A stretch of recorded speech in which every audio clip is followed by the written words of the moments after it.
ఈ బయటని జ్యూస్ తాగితే hair fall ఖచ్చితంగా తగ్గుతుంది. 15 రోజుల్లో మీ హెయిర్ ఫాల్ తగ్గి హెయిర్ మళ్ళీ రీగ్రోత్ అవుతుంది. 100% గ్యారెంటీ. బట్ నేనైతే 2 months నుంచి తాగుతున్నాను. హెయిర్ రీగ్రోత్ పక్కన పెట్టేస్తే హెయిర్ ఫాల్ కూడా ఆగలేదు.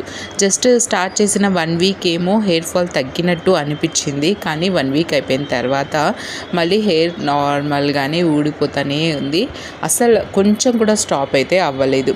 నాకు 5 years back hair fall start అయ్యింది. అప్పుడు నేను ఈ స్మూతీ చూసినాను కానీ నేను అప్పుడు ట్రై చేయలేదు. జస్ట్ 2 months బ్యాక్ నుంచే నేను ఈ బయోటిన్ స్మూతీని అయితే తాగడం స్టార్ట్ చేశాను.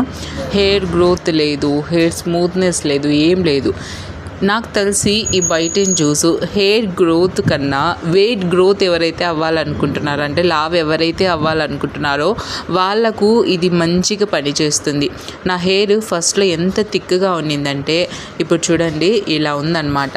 రీజన్ వచ్చేసి నాకు D vitamin deficiency and B12 deficiency ఉంది. హెయిర్ ఫాల్ ఎందుకు అవుతుందో ప్రాపర్ రీజన్ బ్లడ్ టెస్ట్ ద్వారా కనుక్కొని లేదా స్కానింగ్, ఈ కొన్ని టెస్టుల ద్వారా హెయిర్ ఫాల్ని అయితే మనం ఎందుకు అవుతుంది అని కనిపెట్టి దానికి ప్రాపర్ డైట్ మెయింటైన్ చేస్తే హెయిర్ ఫాల్ అయితే 100% స్టాప్ అవుతుంది.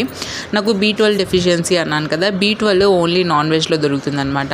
మేము నాన్ వెజ్ అస్సలు తినము, ఎప్పుడో రేర్ కండిషన్స్లో నాన్ వెజ్ తింటాము. సో అందుకోసం రెడ్ మీట్లో మాత్రమే B12 దొరుకుతుంది. అండ్ డి విటమిన్ అయితే ఎండలో దొరుకుతుంది. ఒకవేళ ఎండ లేని వాళ్ళు మష్రూమ్స్ తింటే కూడా డి విటమిన్ దొరుకుతుంది అనమాట. సో ఈ D vitamin and B12 deficiency వల్ల హెయిర్ ఫాల్ అవుతుంది. నాకు ఏం ప్రాబ్లం ఉందో నాకు తెలుసు, బట్ నేను నాన్ వెజ్ తినలేకపోతున్నాను కాబట్టి B12 నాకు ప్రాపర్గా దొరకట్లేదు. సో దీనివల్ల హెయిర్ ఫాల్ స్టాప్ చేసుకోలేకపోతున్నాను.